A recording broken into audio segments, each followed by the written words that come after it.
কলকাতার এক নামজাদা হোটেলে অনুষ্ঠিত হলো কলকাতার রত্ন সম্মান এবং বেঙ্গল ইন্টারন্যাশনাল এক্সেলেন্স অ্যাওয়ার্ডস। বঙ্গে এবং বঙ্গের বাইরে কৃতি বাঙালিদের সম্মান জানানো হচ্ছে গত 5 বছর ধরে। বেঙ্গল ইন্টারন্যাশনাল এক্সেলেন্স অ্যাওয়ার্ডসের মাধ্যমে সম্মান জ্ঞাপন করা হয় ফুটবলার দীপেন্দু বিশ্বাস, অভিনেতা আবির চট্টোপাধ্যায়, কৌশিক ব্যানার্জি, অভিনেত্রী লাবণী সরকার, নাট্য ব্যক্তিত্ব সুরজিৎ বন্দ্যোপাধ্যায়, সঙ্গীত শিল্পী লগ্নজিতা এবং অনিক ধরকে।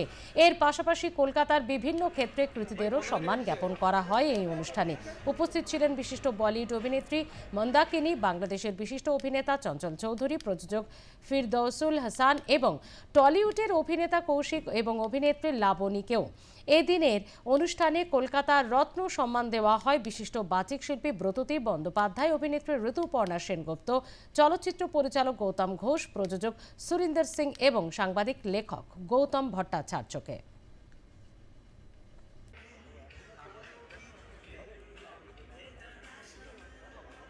মূলত হচ্ছে আমরা তো টেলিসিনে অ্যাওয়ার্ড করি। টেলিসিনে অ্যাওয়ার্ড কলকাতার সবচেয়ে পুরনো ফিল্ম অ্যাওয়ার্ড, এবার 22 বছর হলো। আর টেলিসিনে অ্যাওয়ার্ড যেমন সারা বছরে যেসব ছবি হয় তার উপরে পুরস্কার থাকে 1 বছরে, কিন্তু আমাদের মনে হলো যে আরও অন্যান্য সেক্টর রয়েছে, যেমন বিজনেস রয়েছে, হেলথ কেয়ার রয়েছে, এন্টারটেনমেন্ট ছাড়াও আরও অনেকগুলো সেক্টর রয়েছে, তো তাদের তো আমরা খুব একটা সম্মান দিতে পারছি না। তো সেই জন্য আমরা বেঙ্গল ইন্টারন্যাশনাল এক্সেলেন্স অ্যাওয়ার্ড নামে একটি অ্যাওয়ার্ড শুরু করেছি, যেটি এবার 5 বছর হচ্ছে।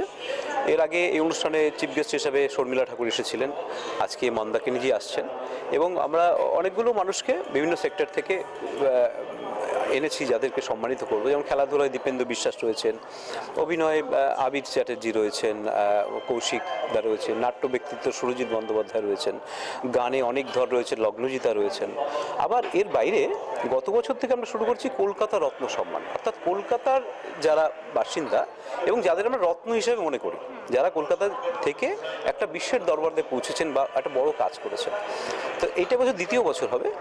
এবার কলকাতা রত্নে সম্মানিত হচ্ছে 5 জন বিভিন্ন ক্ষেত্র থেকে, 5 ক্ষেত্র থেকে। যেমন বাচিক শিল্পী ব্রততী বন্দ্যোপাধ্যায়, অভিনেত্রী ঋতুপর্ণা সেনগুপ্ত, চলচ্চিত্র পরিচালনায় গৌতম ঘোষ, সাংবাদিকতা এবং সাহিত্যে গৌতম ভট্টাচার্য এবং সুরেন্দর সিং, যিনি সুরেন্দর ফিল্মসের কর্ণধার, যাদের এবছর 50 বছর হচ্ছে, এবং তারও একজন অবাঙালি হিসাবে বাংলা সিনেমা জগতে তার অনেক অবদান, ডিস্ট্রিবিউশন থেকে তার প্রোডাকশন এবং তাদের ন্যাশনাল অ্যাওয়ার্ড পেয়েছে তাদের ছবি।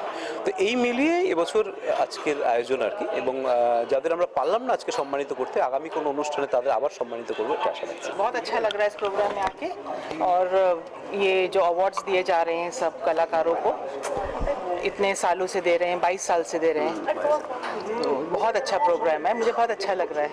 খুব ভালো লাগছে, খুব ভালো লাগছে, খুব ভালো লাগছে। আর এর জন্য তো সবচেয়ে ভালোবাসা, কৃতজ্ঞতা যেটাই বলি না কেন মৃন্ময়দার প্রতি, কারণ এর আগেও ওনার প্রোগ্রামে আমি এসেছি 3 বার, বোধ হয় না, এর আগে 3 বার এসেছি।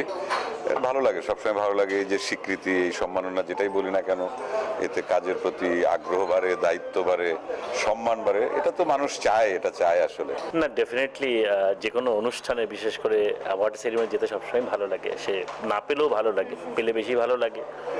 যে কোনো ইফ ইউ আর অ্যাওয়ার্ডেড নিজের কাজের জন্যে, definitely that recognition gives a person more motivation, more confidence to do better work.